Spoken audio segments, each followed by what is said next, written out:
नमस्कार भगवत भक्तो हो. मी सौ अनुराधा पवनकुमार बियाणी बोलतेय. मंडळी, आपण सगळेजण येणाऱ्या पुरुषोत्तम मास म्हणजेच मलमासाबद्दल, म्हणजेच त्याला अधिक मासही म्हणतात, त्याबद्दल जाणून घेणार आहोत.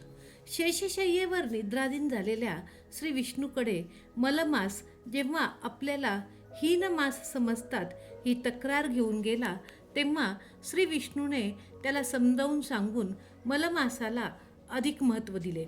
मलमासाला धोंडा महिना असं म्हणतात. धोंडा म्हणजे दगड. ज्याप्रमाणे दगड स्थिर राहतो त्याप्रमाणे माणसाने आपले वर्तन करावे. सुखदुःखाचा स्वतःवर परिणाम करून घेऊ नये. ज्याप्रमाणे कडक ऊन किंवा मुसळधार पावसाचा दगडावर काही परिणाम होत नाही, त्याप्रमाणे आपले वर्तन असावे. मलमासाचे दुसरे नाव पुरुषोत्तम मास आहे. ज्याप्रमाणे पुरुषातील उत्तम, त्याप्रमाणे सर्व महिन्यांमध्ये हा मास पवित्र आहे.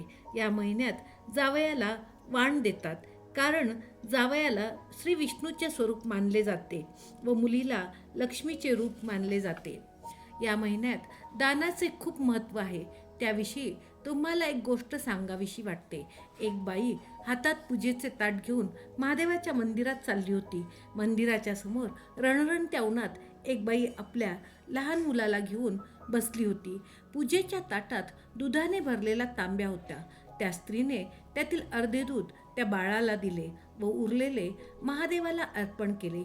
ही बाब खरंच मनाला समाधान देऊन जाते. गरजू लोकांना दिलेले दान जास्त प्रभावी असते.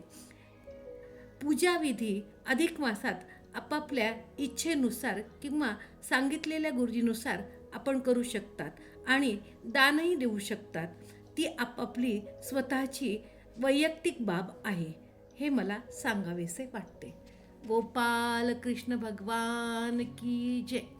श्री कृष्ण गोविंद हरे मुरारे, हे नाथ नारायण वासुदेव.